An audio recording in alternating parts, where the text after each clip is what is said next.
ஓம் சாந்தி. 4/12/2023 சிவபாபானுடைய இனிமையான மகா வாக்கியம் சாக்கார முரளி. இன்றைய முரளியின் கேள்வி பதில்கள். முதல் கேள்வி, மாயை அடிமையாக்கும் மகா மந்திரம் என்ன?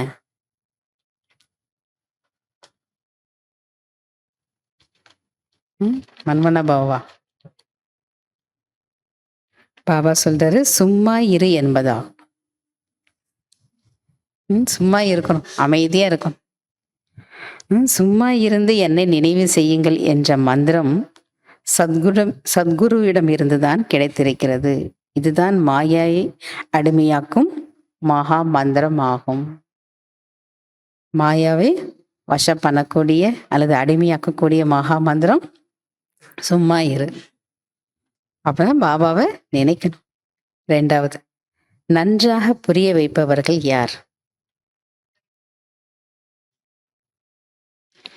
யார் நன்றாக யோகா செய்கிறார்களோ, தாரணை செய்கிறார்களோ அவர்களே நன்றாக புரிய வைப்பார்கள். 3வது, யாருக்கு உயர்ந்த பதவி கிடைக்கும்?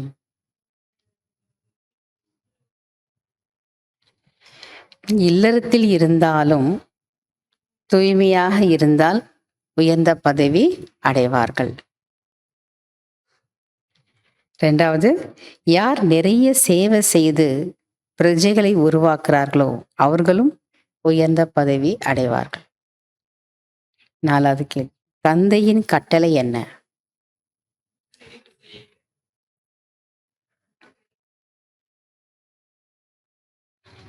இல்லறத்தில் இருந்தாலும் தாமரை மலர் போன்று தூய்மையாக இருங்கள். அடுத்தது, அனைத்தையும் மறந்து என் ஒருவனை மட்டும் நினைவு செய்யுங்கள் என்பதாகும்.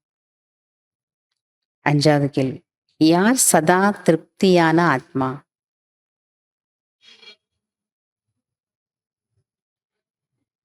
ஆசீர்வாதம் மற்றும் மருந்து மூலமாக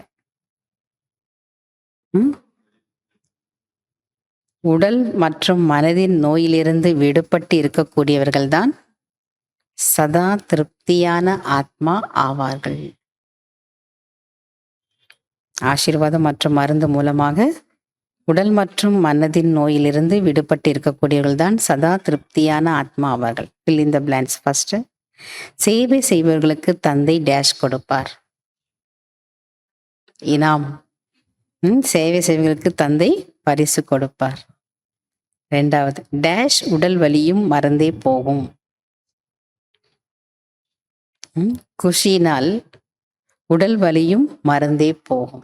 குஷி இருந்தது அல்லது மகிழ்ச்சி இருந்ததுன்னா சந்தோஷத்துல உடல் வலி கூட என்ன ஆயிடுது, மறந்து போகும். 3வது, பரமாத்மாவின் வேலை டேஷ் ஆக்குவது. பரமாத்மாவின் வேலை கர்மத்தை அகர்மமாக ஆக்குவது.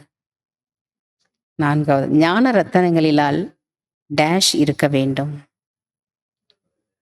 ஞான ரத்தனங்களினால் சதா நிறைந்து இருக்க வேண்டும். லாஸ்ட், டேஷ் அர்ப்பணம் செய்கிறேன் என்று தந்தையிடம் கூறுகிறோம். பழைய குப்பைகளை அர்ப்பணம் செய்கிறேன் என்று தந்தையிடம் கூறுகிறோம். அச்சா. ஓம் சாந்தி. தேங்க்யூ பாபா.